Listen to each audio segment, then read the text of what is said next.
မကြခင်မှာဆိုလို့ရှိရင်လည်း2026တဲကိုရောက်ရှိတော့မှာဖြစ်ပါတယ်အဲ့အတွက်ကြောင့်လည်းအားလုံးကို Happy New Year ပါလို့ကြိုပြီးတော့မှနှုတ်ခွန်းဆက်ချင်ပါတယ်အဲ့တော့ကျွန်တော်တို့ဒီလိုမျိုးပေါ့နော်တစ်နှစ်ကနေတစ်နှစ်ပြောင်းတဲ့ခါမှာဆိုလို့ရှိရင်ဒီကိုယ့်ရဲ့ iman ချက်အသစ်တွေ plan အသစ်တွေချလိုက်ချတာရှိကြပါတယ်အဲ့တော့ဒီလိုမျိုးချတဲ့ခါမှာကိုယ့်အနေနဲ့ကျန်းမာနေဖို့ကလည်းအရေးကြီးတာဖြစ်ပါတယ်အဲ့ဒီအတွက်ကြောင့်ဒီ2026လာမဲ့တစ်နှစ်တာလုံးမှာကျန်းမာနေစေဖို့အတွက်အကြံပြုချက်9ချက်ကိုတော့ဒီနေ့မှာဝေမျှဆွေးနွေးတော့မှာဖြစ်ပါတယ်အားလုံးပဲမင်္ဂလာပါကျွန်တော်တော့အစားအသောက်နဲ့ဟာဆိုင်ရာထူးဖြူဒေါက်တာရဲဖြစ်ပါတယ်အဲ့တော့ကျွန်တော်တို့အနေနဲ့ကျန်းမာမာနဲ့နေထိုင်သွားဖို့ဆိုလို့ရှိရင်အရေးကြီးဆုံးနံပါတ်1ချက်ကအ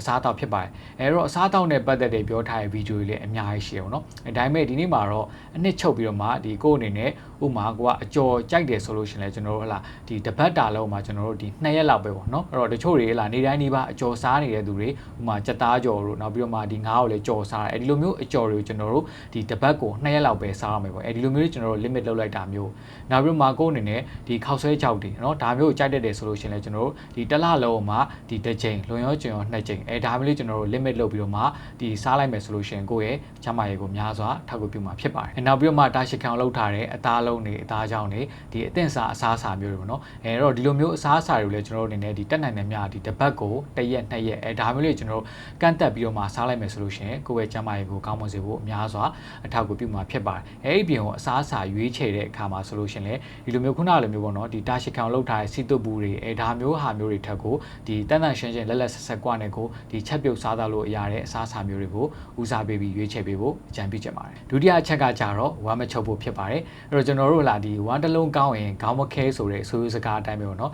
ကိုကဝမ်းမှန်နေတယ်ဆိုလို့ရှိရင်ဒီကျန်းမာရေးကိစ္စတော်တော်များများကိုဖြေရှင်းပြီးသားဖြစ်သွားပါတယ်နော်အဲ့တော့အဲ့အတွက်ကြောင့်ကိုအနေနဲ့လာဝမ်းမကြခဏချုပ်တတ်တယ်ဆိုလို့ရှိရင်လည်းဒီအကြံပြုထားတဲ့ဗီဒီယိုတွေလည်းအများကြီးရှိတယ်ပေါ့နော်အဲ့တော့ဒီမှာအနည်းငယ်လေးပြန်ပြောရလို့ရှိရင်ကိုက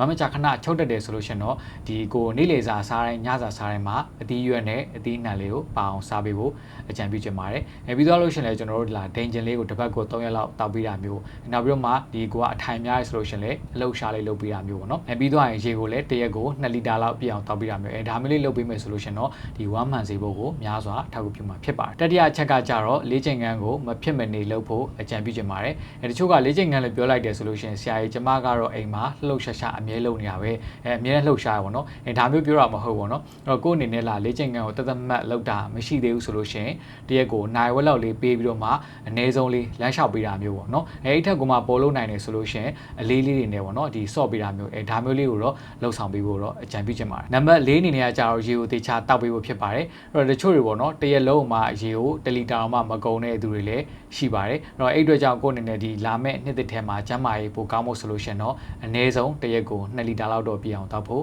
အကြံပြုချင်ပါတယ်နံပါတ်5အနေနဲ့ကကြတော့နေအောင်ကြီးထိပေးဖို့ဖြစ်ပါတယ်အဲ့တော့ကျွန်တော်တို့နိုင်ငံကနေအောင်ကြီးကောင်းကောင်းရတဲ့နိုင်ငံဖြစ်ပေမဲ့ဒီတချို့ကဒီ vitamin D တွေချို့တဲ့နေကြရပါတော့ဘာလဲဆိုတော့မနေ့စောစောထားရတယ်ပေါ့နော်ရုံးကားမိဖို့အတွက်ပြီးသွားလို့ရှိရင်ဒီရုံးရောက်တဲ့ခါမှာဆိုလို့ရှိရင်လည်းဒီ aircon ကန်ထဲမှာအလုပ်လုပ်ရတယ်ပြီးပြန်လာပြီဆိုလို့ရှိရင်လည်းဒီနေရဝင်နေပြီအဲ့တော့နေအောင်မရတော့ဘဲနဲ့ဒီ vitamin D တွေချို့တဲ့လာပြီးတော့မှဒီနောက်ပိုင်းမှာရိုးပွားတဲ့အရာမျိုးတွေဒီကိုခန့်အားနေတာမျိုးတွေတွေ့ကြုံလာနိုင်ပါတယ်အဲ့ဒီအတွက်ကြောင့်ဒီလာမဲ့နှစ်ထဲမှာဆိုလို့ရှိရင်တော့နေအောင်ကြီးလေးကိုတော့အနည်းဆုံးတစ်ရက်ကို15မိနစ်လောက်တော့ပြဖြောင်ပြဖို့အကြံပြုချင်ပါတယ်နံပါတ်6အနေနဲ့ကလည်းအရေးကြီးဆုံးအချက်တစ်ချက်ထဲမှာပါဝင်တာဖြစ်ပါတယ်ဘာလဲဆိုတော့အေးရေးဘဝအိပ်ပေးဘဝအဲ့တော့ကိုယ်အနေနဲ့အိတ်ချိန်မမှန်ဘူးအေးရေးပြတ်တာတွေလည်းများနေတယ်ဒီလိုမျိုးသူတွေဆိုလို့ရှိရင်တော့အရေးရှိမှာဒီစီးကျိုဖြစ်နိုင်တဲ့ရာခိုင်နှုန်းတွေအလုံးယောဂဖြစ်နိုင်တဲ့ရာခိုင်နှုန်းတွေကလည်းမြင့်တက်လာနေတာဖြစ်တဲ့အတွက်ကိုယ်အနေနဲ့ဒီလာမဲ့နှစ်ထဲမှာဆိုလို့ရှိရင်တော့ကျန်းကျန်းမာနေဖို့ဆိုလို့ရှိရင်တော့ဒီအိတ်ချိန်မှန်မှန်လေးအိပ်ဖို့တော့အကြံပြုချင်ပါတယ်နံပါတ်9ကကြတော့ဆေးလိပ်နဲ့အရက်ဖြစ်ပါတယ်ဒါကကြတော့ကိုကမတောက်တဲ့သူဆိုလို့ရှိရင်တော့ပြဿနာမရှိဘူးပေါ့နော